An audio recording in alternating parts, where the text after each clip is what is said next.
Welcome back, YouTube. Again, today we're going to continue the broadhead testing. This one's actually fits with this. So this is going to be the Ravin aluminum broadheads. They're advertised at 100 grains. They are advertised to have a 2-inch cut. There is no collar on these. So when you hit, it goes in. It's supposed to press down these tabs. I don't want to do it because I don't want to cut myself. I have not tested the blades, so who knows. And then it comes down into their cut. The blades do not pivot, so you get your 2-inch cut.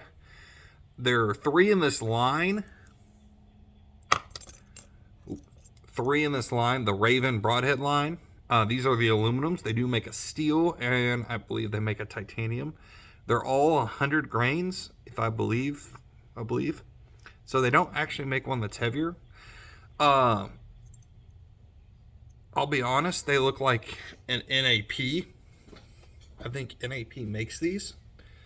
But when I bought my Ravin crossbow, which we will be using as our test bow, or as I like to call it, my only crossbow, these came with it. So they're even orange to match the Ravin. So we will put this through its test, through its paces.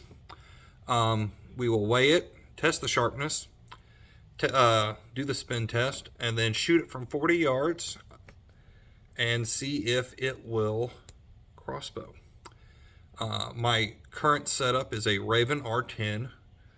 It shoots 400 feet per second with a 400 grain bolt, which we will actually be using this time. But it is sighted in for a 425 grain bolt, so this should still shoot a little high. So with me just playing with this broadhead, it reminds me a lot of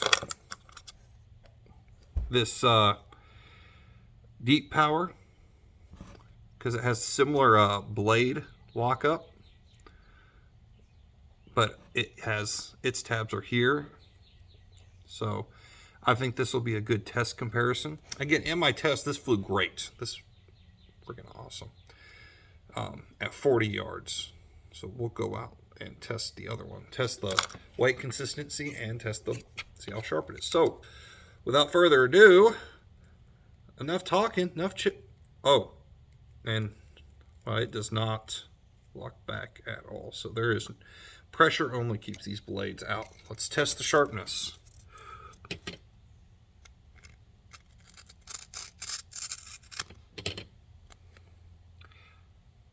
That's pretty sharp. I'm actually impressed. That's one of the sharper broadheads I've tested. So far, that's a win. Let's go test the weight. All right. Crud. 102. Sorry about that, dropped one. So the first one was 102. Second one, 102. 102. That is the most consistent broadhead we have tested in all of my broadhead tests. Let's go test the spin.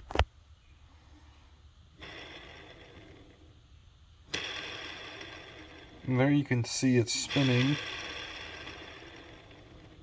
That NAP tip is hard to tell if it's spinning right. So, but it is. Looks like it. Oop. All right. Let's go see if it will fly. And as you can see here, I would say it's pretty accurate. There's its cut.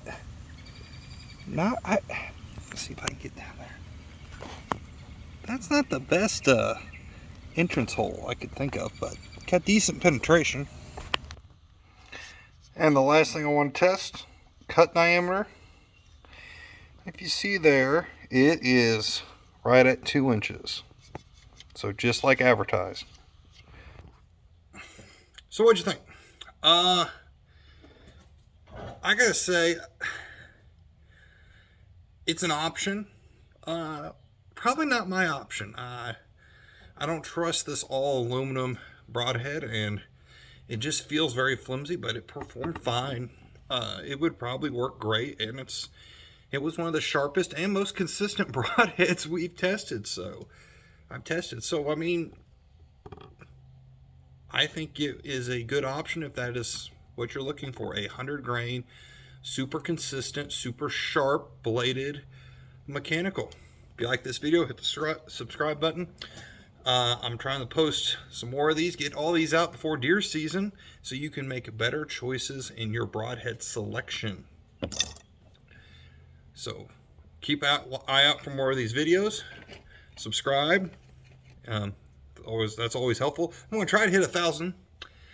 And see you in the next video.